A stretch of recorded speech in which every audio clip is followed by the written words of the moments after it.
요엘 3장입니다. 요엘 3장 14절 14절부터 끝절 마지막 절 21절까지 교독하겠습니다. 요엘 3장 14절 사람이 많으며 심판의 골짜기에 사람이 많으며 심판의 골짜기에 여호와의 날이 가까움이로다.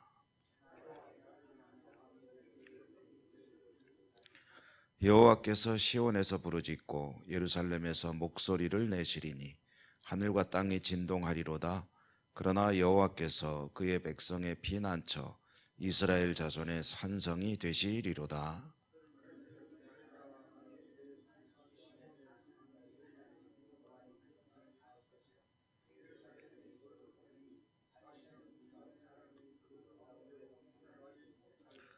그 날에 산들이 단 포도주를 떨어뜨릴 것이며 작은 산들이 젖을 흘릴 것이며 유다 모든 시내가 물을 흘릴 것이며 여호와의 성전에서 샘이 흘러나와서 시딤 골짜기에 대리라.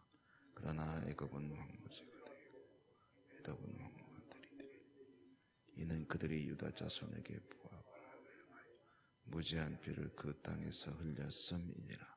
유다는 영원히 있겠고 예루살렘은 대대로 있으리라. 내가 전에는 그들의 피 흘림 당한 것을 갚아주지 아니하였거니와 이제는 갚아주리니 이는 여호와께서 시온에 거하심이니라. 아멘. 주님 은혜가 함께 하시기를 기원합니다. 요엘의 마지막 부분 읽었습니다.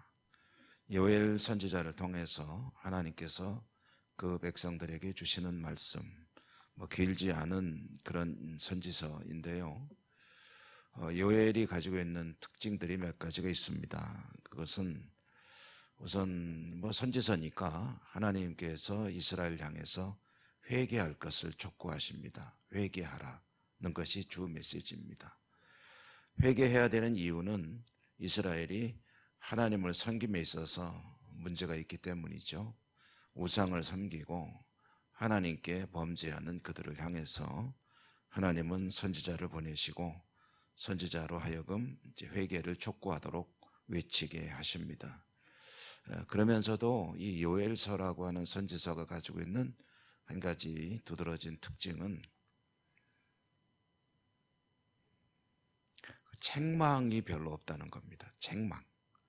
보통 이제 선지자들을 보면은 아주 신랄하게 이스라엘 백성들을 꾸짖는 그런 말씀들이 나오는데 요엘에서는 이스라엘 백성들 향해서 그렇게 막 정신이 번쩍 들 정도로 호통을 치거나 또는 야단을 치거나 하는 그런 내용들은 별로 없고 그 대신 회개에 대한 촉구를 강력하게 하고 있는 것을 볼 수가 있습니다. 주변에 이방 국가들이 많이 있죠. 이 이방 국가들은 하나님께서 하나님의 백성들을 교육하실 때 자주 사용하시는 그 수단 중에 하나입니다. 그들을 데려다가 이스라엘 백성들과 이제 다툼이 있게 하거나 또는 침공을 하게 하거나 그래서 이스라엘이 아주 시련과 환란을 겪게 하거나 그런 경우들이 많이 있죠. 주변 국가들은 그렇게 해서 이스라엘을 교육하는 도구가 되고 이스라엘은 그것 때문에 더 이제 마음이 괴로울 때가 있죠. 그래서 하박국 선지자가 대표적인 경우인데 하박국은 이스라엘이 하나님 앞에 범죄하고 똑바로 살지 못하는데 왜 그냥 두십니까? 하고 따질 때 하나님이 갈대아를 통해서 교육하겠다. 근데 그거는 더 해서는 안 되는 일 아닙니까? 갈대아는 무도한 민족이고 하나님을 알지 못한 이들인데 그래도 명색이 하나님 백성을 하나님 모르는 저 도적 같은 무리들에게 교육을 받도록 한다는 것이 말이 됩니까? 라고 이제 항의하는 장면도 아주 유명하죠. 이렇게 이제 주변 국가들을 통해서 이스라엘을 이제 교육하고 또 시련을 겪게 하고 하는데 이제 요엘서의 마지막 대목에 보면 하나님은 주변 이방 국가들에게 너희는 전쟁을 일으키라고 말씀을 하시는 대목을 볼 수가 있습니다. 오늘 우리가 읽은 말씀 바로 앞에 나오는 내용인데요. 주변에 있는 애굽이니 에돔이니 하는 국가들에게 너희는 평화의 도구들을 녹여가지고 전쟁의 도구를 만들어라 라고 이제 말씀을 하시죠. 전쟁하라는 거죠. 이스라엘을 침공하라. 그런데 이제 이것은 하나님께서 이스라엘을 단지 괴롭히시기 위함이 아니다 하는 것을 우리는 알 수 있죠. 그와 같은 시련을 통해서 하나님의 살아계심을 깨달아야 되고, 그리고 하나님의 도우심을 간구해야 되고, 그때 하나님은 그들을 구원하시고, 그리고 하나님이 하나님이신 것을 확인시켜 주신다. 그 방법이 별로 좋은 거 아닙니까? 라고 생각이 드시고 질문이 하고 싶으면 하박국과 똑같은 생각을 하고 있는 거다 라고 생각하시면 됩니다. 어찌됐든 하나님은 주변 국가들을 그렇게 이제 사용하시고 그들을 이제 또한 잠잠케 하시고 그러시는데, 그 주변 국가들은 하나님을 모르는 또는 우상을 섬기는 나라들인데 그들을 이제 또 제압하시죠. 제압하실 때 얌전히 가만히 있는 그들을 하나님께서 징계하시지는 않으신다. 무슨 소리냐면 얌전히 있는데 가서 괜히 막 쥐어받고 그러진 않는다는 거죠. 그들을 이제 문제를 일으키는 상황이 있게 됩니다. 그것은 하나님께서 만드시는다는 것처럼 보이기도 하지만 사실은 그들이 이제 욕심을 내는 것이죠. 여러분, 이 땅에 있는 모든 전쟁의 원인은 무엇입니까? 그것은 욕심 아닙니까? 욕심. 뭐 오랫동안 지속되고 있는, 현재도 진행되고 있는 러시아 우크라이나 전쟁, 그 속에는 그 이해관계가 아주 복잡하게 얽혀 있지 않습니까? 괜히 전쟁 일으키는 게 아니죠. 뭔가 갖고 싶은 게 있으니까 이런저런 명분을 들어가지고 전쟁을 일으키는 것이고, 뭐 이스라엘에서 벌어지고 있는 전쟁도 사실은 마찬가지죠. 이런저런 이유를 갖다 대지만 속에 있는 것은 욕심입니다. 욕심. 그러니까 주변 나라들이 자신들의 욕심을 억제하지 못하고 이스라엘을 쳐들어간다. 그때 하나님께서 이제 역사하시는 그런 경우들이 뭐 대부분인데요. 근데 이와 같이 주변 국가들이 쳐들어올 때 하나님은 이스라엘 백성들에게 이제 회개를 촉구하십니다. 그러면 회개하실 때 하나님이 그들을 이제 도와주시고 구원하신다. 이제 이게 뭐냐면 하나님께서 상황을 정리하는 겁니다. 주변 국가들은 자신들의 욕심에 따라서 하나님의 백성들을 고통을 주고, 고통 가운데 있는 하나님의 백성들은 하나님께 구원을 부르짖고, 구원을 부르짖는 그들을 하나님이 구원하실 때 이제 말하자면은 그게 이제 무슨 시간이냐면 그게 하나님의 시간, 여호와의 날입니다. 여호와의 날은 이스라엘에게는 구원의 날이고 하나님을 거역하는 이들에게는 심판의 날이다. 그래서 이중적인 의미를 가지고 있다는 거죠. 애굽과 에돔 등 주변 나라들은 심판을 받게 될 것이고, 이스라엘 유다는 영원히 있겠고 예루살렘은 대대로 있으리라, 건재하리라 라고 하나님께서 말씀하시고, 그리함으로 그들은, 하나님의 백성들은 하나님이 하나님이신 것을 알게 될 것이다 라고 선언하십니다.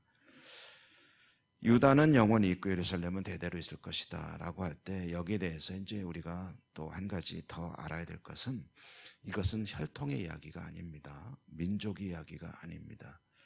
이스라엘 백성들, 아브라함의 후손들 할 때 아브라함의 후손은 아브라함의 혈통을 이어받은 사람들을 가리키는 것이 아니고 이것은 하나님의 백성들을 가리키는 것이다. 그래서 이것을 이제 이해하기 좋게 설명한 것이 이제 켈빈이라고 하는 사람인데요. 우리 대한예수교 장로의 신앙 고백에도 그 이야기가 나와 있습니다. 교회라는 것이 두 가지가 있는데 눈에 보이는 교회가 있고 보이지 않는 교회가 있다. 눈에 보이는 교회는 누구나가 보는 교회입니다. 그런데 보이지 않는 교회는 하나님의 눈에만 보이는 교회, 사람의 눈에는 보이지 않습니다. 그러니까 보이는 교회와 보이지 않는 교회는 상당 부분이 겹칠 것으로 예상이 되죠. 아무래도 하나님 백성들은 현재도 신앙생활을 하고 있는 이 교회 성도들 가운데 대부분이 있지 않겠습니까? 근데 그것이 같은 거는 아니다라는 거죠. A가 B와 같지는 않다 할 때 보이는 교회와 보이지 않는 교회가 100% 일치하는 것은 아니다.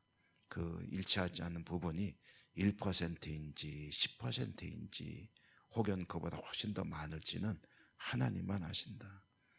근데 이 심판의 날, 여호와의 날에 이와 같이 건재하리라 하는 이 사람들은 누구냐면 보이지 않는 교회를 말하는 것이다. 현재 교회 속의 대부분의 사람들이 그럴 것이지만 혹시 어떠한 여건에 의해서 그렇지 못하더라도 자신의 어떤 신실한 믿음, 예를 들어서 공산치하다 또는 아랍 세계에서 살아가느라고 드러내놓고 하나님을 믿는 믿음을 표시하지 못하더라도 하나님이 보실 때 신실한 하나님 백성이 있을 수 있겠죠. 그런 이들이 이제 말하자면은 보이지 않는 교회고 그들이 건재할 것이다 라고 말하는 것입니다. 우리는 뭐 신앙생활에 어려움을 겪고 있지 않습니다. 그러므로 하나님을 믿는 믿음 안에서 우리의 신앙을 잘 지켜갈 수 있는 그런 참 행복한 여건을 가지고 있는데, 중요한 것은 중심에서 하나님이 보시는 그 중심에서 하나님이 내 백성이라고 인쳐주시는 요한계시록에 나오는 흰옷 입은 하나님의 백성들, 그 가운데 이제 속하는 것인지 하는 것은 하나님이 아십니다. 사람은 판단할 수 없습니다. 스스로도 자신을 판단하는 것이 그것이 뭐 정확하다고 말할 수는 없는 거죠. 그러므로 우리가 이제 여호와의 심판의 날까지, 하나님의 날까지 힘써야 할 일은 중심에서부터 성결한 하나님의 백성의 믿음을 지키며 살아가는 일에 힘쓰는 것, 그 요엘서를 통해서 우리가 들어야 될 하나님의 음성입니다.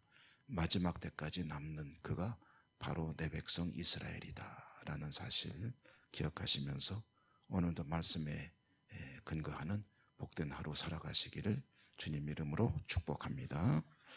은혜로우신 하나님 감사합니다. 선지자 예언을 통해서 들려주신 말씀을 며칠에 걸쳐서 읽었습니다. 하나님의 날, 그때에 하나님 백성으로 건재하는 저희 모두가 되기를 다짐해 봅니다. 말씀 신앙으로 승리하고 하나님께 영광 돌려드리는 복된 한날을 살아갈 수 있도록 축복해 주옵소서. 예수님 이름으로 감사하고 기도드립니다. 아멘. 하늘에 계신 우리 아버지의 이름을 거룩하게 하시며 아버지의 나라가 오게 하시며 아버지의 뜻이 하늘에서와 같이 땅에서도 이루어지게 하소서. 오늘 우리에게 일용할 양식을 주시고 우리가 우리에게 잘못한 사람을 용서하여 준 것 같이 우리 죄를 용서하여 주시고 우리를 시험에 빠지지 않게 하시고 악에서 구하소서. 나라와 권능과 영광이 영원히 아버지의 것입니다. 아멘. 기도하겠습니다. 다 같이 기도할 때 여러분의 가지고 나오신 기도 제목 하나님께 하나하나 올려드리십시오. 우리가 함께 기도하는 여러 가지 기도 제목, 아픈 분들에 대한 기도를 비롯해서 교회를 위해서, 나라와 민족을 위해서, 또 우리 교회 학교와 연로하신 어른들을 위해서, 슬픔 당한 가정들을 위해서, 또 이 지구촌 평화를 위해서, 해외 선교지 기도할 제목들 많습니다. 주여 한번 부르고 다 같이 기도하겠습니다.